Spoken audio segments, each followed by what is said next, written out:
কাদিয়ানি গেছে যে পথে, সাদিয়ানি যাবে সে পথে। কাদিয়ানিরা ইংরেজদের দালাল ছিল, আর সাদিয়ানিরা ভারতের রয়ের দালাল। বলবেন আপনারা কে সিদ্ধান্ত দেবার? হ্যাঁ, 16 বছর রক্ত দিয়েছি, জেল খেটেছি, আমরা বাগানের মালিক, আর 16 দিনে তোমরা বাগানের মালিক হয়ে গেছো। আমরা বাগানের মালিক আর তোমরা মালিক হয়ে গেছো। কেউ গিয়ে তোমাদের কিছু বুঝাবে, তোমাদের বিভ্রান্ত করবে, আর তোমরা সে অনুযায়ী ফয়সালা দিয়ে দিবে। একবার ওলামাদের সঙ্গে পরামর্শ করবার প্রয়োজন বোধ করো নাই। তোমরা যতই আমাদেরকে মালি মনে করো আর নিজেদেরকে মালিক মনে করো, আমরাই বাংলাদেশের মালিক, জনগণ আমাদেরকে মালিকানা দিয়েছে। পরিষ্কার বলেছি, পরিষ্কার বলছি, এই সাদিয়ানিদের বড় ফিতনা হচ্ছে।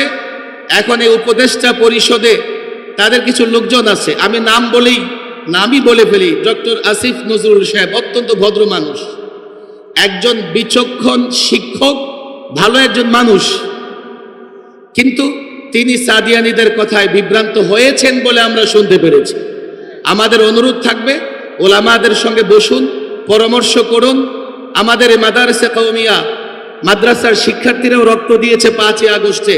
শুধু 5ই আগস্ট নয়, আল্লামা মুফতি আমিন রাহিমাহুল্লাহর গৃহবন্দী থেকে শুরু করে 5ই আগস্ট পর্যন্ত ওলামা একরাম এতটা রক্ত দিয়েছে।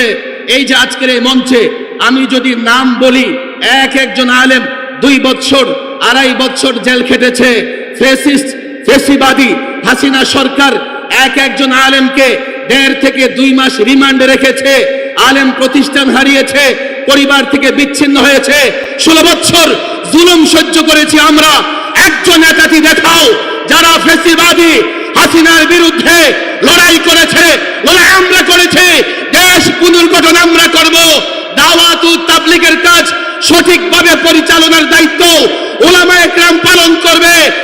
এর বাইরে কোনো কিছু মানা হবে না, হবে না, হবে না। উলামা একরাম আজকের এই মঞ্চে উপস্থিত। আমি বলবো নির্ভয়ে নির্দ্বিধায় আপনারা এই সরকারকে সিদ্ধান্ত জানিয়ে দেন। এই সিদ্ধান্ত এই সরকার মানতে বাধ্য। আল্লাহ তাবারক ওয়া তাআলা তৌফিক দান করুন।